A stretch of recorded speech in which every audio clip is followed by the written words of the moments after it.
सुप्रभात बाल मित्रों, आज 3 अगस्त है और अभ्युदयवाणी की रेलगाड़ी एक बार फिर से आपको ले चलने के लिए तैयार है। आपके दोस्त और हमसफर प्रेम वर्मा के साथ आज के रोमांचक, ज्ञानवर्धक और नैतिक शिक्षा से भरपूर एक अद्भुत यात्रा में, जहां हम नए विचारों से प्रेरित होंगे, नई जानकारी हासिल करेंगे और जीवन के मूल्यों को समझेंगे। तो आइए इस सफर की शुरुआत करते हैं आज के प्रेरणादायक सुविचार से। आप ठहर सकते हैं पर समय नहीं ठहरेगा। You may delay but time will not. यह कथन हमें सिखाता है कि समय किसी के लिए नहीं रुकता। जीवन निरंतर गतिशील है, हर क्षण बीतता जा रहा है और उसके साथ परिस्थितियां, रिश्ते और हम स्वयं भी बदलते रहते हैं। यदि हम आलस्य या टाल मटोल में समय गंवा देते हैं तो वह क्षण फिर कभी लौट कर नहीं आता। समय का मूल्य वही समझता है जो इसे सही दिशा में लगाता है। इसलिए हमें इस उक्ति को अपने जीवन में उतारते हुए हर पल का सदुपयोग करना सीखना चाहिए। लक्ष्य प्राप्ति, मेहनत और प्रगति के लिए समय ही हमारा सबसे बड़ा साथी है। जो व्यक्ति समय का सम्मान करता है, सफलता उसके कदम चूमती है। अभ्युदयवाणी में अब जानते हैं आज का अंग्रेजी शब्द जो है फैमिलियर। FAMILIAR। फैमिलियर का अर्थ होता है परिचित या जाना पहचाना, जिसका मतलब है किसी व्यक्ति या चीज से पहले से ही परिचित होना, यानी उससे पहले भी मिल चुका हो या उसके बारे में पहले से जानकारी हो। वाक्य प्रयोग, are you familiar with the rules of this game? क्या आप इस खेल के नियमों से परिचित हैं? आगे बढ़ते हैं इस सफर में और आनंद लेते हैं आज की पहेली का। एक पैर है काली धोती, जाड़े में वह हरदम सोती, गर्मी में वह छाया देती, सावन में वह हरदम रोती। इस पहेली का जवाब है छतरी। अब अगला स्टेशन है आज का इतिहास। इतिहास हमें अतीत से सीखने और वर्तमान को बेहतर बनाने का मौका देता है। आइए इतिहास के पन्नों में आज 3 अगस्त की कुछ प्रमुख घटनाओं पर नजर डालें। सन 1492 में आज ही क्रिस्टोफर कोलंबस ने अपनी पहली यात्रा शुरू की, जिसके परिणाम स्वरूप अमेरिका की खोज हुई।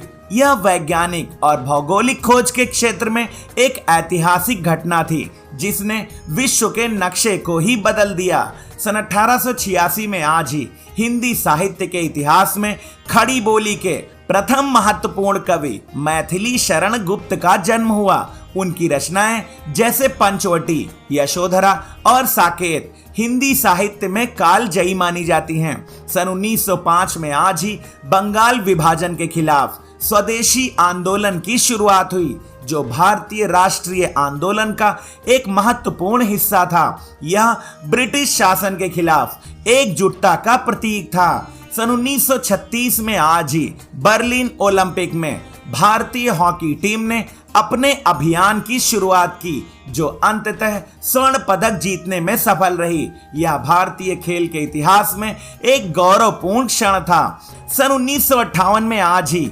अमेरिकी पनडुब्बी USS नौटिलस ने 3 अगस्त को उत्तरी ध्रुव के नीचे से पहली बार समुद्री यात्रा पूरी की, जो पनडुब्बी प्रौद्योगिकी और वैज्ञानिक अनुसंधान में एक महत्वपूर्ण उपलब्धि थी। सन 1977 में आज ही भारत की पूर्व प्रधानमंत्री इंदिरा गांधी को भ्रष्टाचार के आरोपों में गिरफ्तार किया गया। यह भारतीय राजनीति में पहली बार था जब किसी पूर्व प्रधानमंत्री को गिरफ्तार किया गया। सन 1990 में आज ही पूर्वी और पश्चिमी जर्मनी के एकीकरण की औपचारिक शुरुआत हुई, जो विश्व इतिहास में एक महत्वपूर्ण घटना थी। सन 2004 में आज ही नासा का मैसेंजर अंतरिक्ष यान बुध ग्रह की खोज के लिए लॉन्च किया गया, जो ग्रहों के अध्ययन में एक महत्वपूर्ण कदम था। सन 2010 में आज ही दिल्ली में 19वें राष्ट्रमंडल खेलों यानी कॉमनवेल्थ गेम्स की औपचारिक शुरुआत हुई, जो भारत में आयोजित पहला प्रमुख अंतर्राष्ट्रीय खेल आयोजन था। सन 2012 में आज ही अमेरिकी तैराकी सनसनी माइकल फेल्प्स ने 2012 लंदन ओलंपिक्स में 100 मीटर बटरफ्लाई स्पर्धा जीतकर अपना 17वां ओलंपिक स्वर्ण पदक जीता, जो एक ऐतिहासिक रिकॉर्ड है। अभ्युदयवाणी की अगली कड़ी प्रेरक व्यक्तित्व में आज हम जानेंगे क्रिस्टोफर कोलंबस के बारे में। क्रिस्टोफर कोलंबस विश्व इतिहास के एक प्रसिद्ध अन्वेषक और नाविक थे। उनका जन्म 31 अक्टूबर सन 1451 को इटली के जेनोवा शहर में हुआ था। कोलंबस बचपन से ही समुद्र यात्रा और नए स्थानों की खोज में रुचि रखते थे। उनका सपना था कि वह समुद्री मार्ग से एशिया पहुंचे। उस समय यूरोप से एशिया तक पहुंचने के लिए कोई आसान समुद्री मार्ग नहीं था।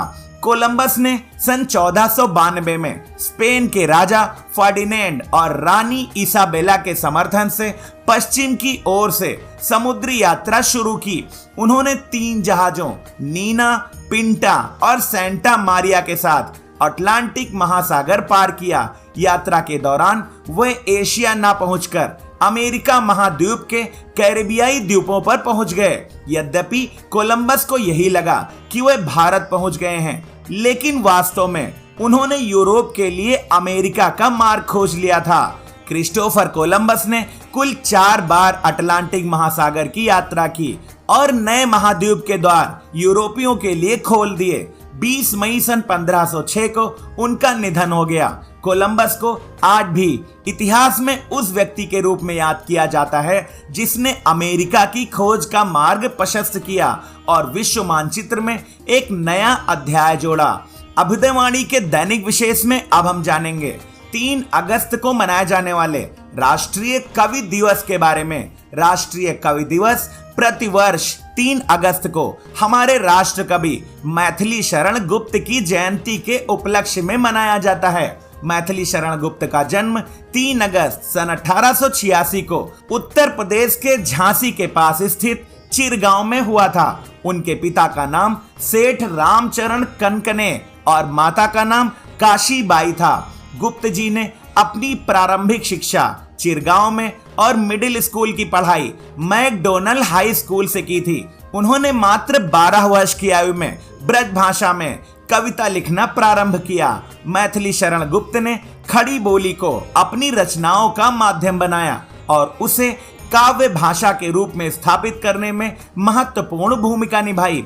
उनकी प्रमुख रचनाओं में भारत भारती, साकेत और यशोधरा शामिल हैं। उनकी कविताओं में देशभक्ति, सामाजिक सुधार और मानवीय मूल्यों का सुंदर समन्वय देखने को मिलता है। महात्मा गांधी ने उन्हें राष्ट्र कवि की उपाधि दी थी। साहित्य और समाज में उनके योगदान के लिए उन्हें 1954 में पद्म भूषण से सम्मानित किया गया। गुप्त जी 1952 से 1964 तक राज्यसभा के सदस्य भी रहे।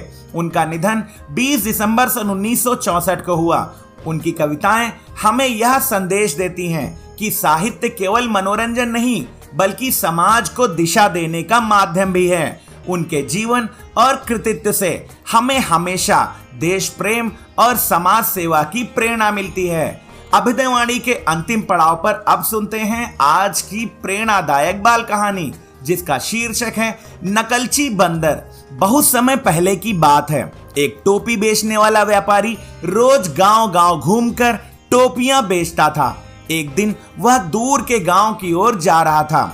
दोपहर तक तेज धूप और गर्मी के कारण वह थक गया। उसने सोचा थोड़ी देर आराम कर लूं फिर आगे बढ़ूंगा। वह जंगल के बीच एक बड़े पेड़ की छांव में बैठ गया और अपनी टोपियों की गठरी बगल में रख दी। थोड़ी ही देर में उसे नींद आ गई। पेड़ पर कुछ शरारती बंदर रहते थे। जब उन्होंने व्यापारी को गहरी नींद में देखा तो मस्ती करने लगे। उनमें से एक बंदर धीरे से नीचे उतरा, गठरी खोली और एक टोपी पहन ली। यह देखकर बाकी बंदरों ने भी एक एक टोपी पहन ली। कुछ ने उल्टी टोपी पहनी तो कुछ ने टेढ़ी। सब हंसते और कूदते फांदते बहुत खुश हो रहे थे। थोड़ी देर बाद व्यापारी की नींद खुली। उसने देखा कि सारी टोपियां बंदरों के सिर पर हैं। वह घबरा गया और चिल्लाया, अरे शरारती बंदरों, मेरी टोपियां लौटा दो। बंदरों ने उसकी आवाज की नकल करते हुए और जोर जोर से शोर मचाया। व्यापारी ने हाथ हिलाया तो बंदरों ने भी वैसा ही किया। तब व्यापारी को अचानक एक चालाकी सूझी। उसने अपनी टोपी उतारी और जमीन पर फेंक दी। बंदरों ने उसकी नकल करते हुए अपनी अपनी टोपी भी जमीन पर फेंक दी। व्यापारी ने तुरंत सारी टोपियां उठाई, गठरी बांधी और मुस्कुराते हुए वहां से चल दिया। ये कहानी हमें सिखाती है कि नकल करना बुरी बात है। हमें हमेशा अपनी बुद्धि का प्रयोग करना चाहिए। बिना सोचे समझे नकल करना कभी कभी हमें मुसीबत में भी डाल सकता है। आज की अभ्युदयवाणी का सफर बस यहीं तक था। कल सुबह फिर मिलेंगे एक नई ऊर्जा के साथ, रोमांचक, ज्ञानवर्धक और नैतिक शिक्षा से भरपूर एक रोचक सफर में। आपका दिन शुभ हो। जय हिंद, जय भारत।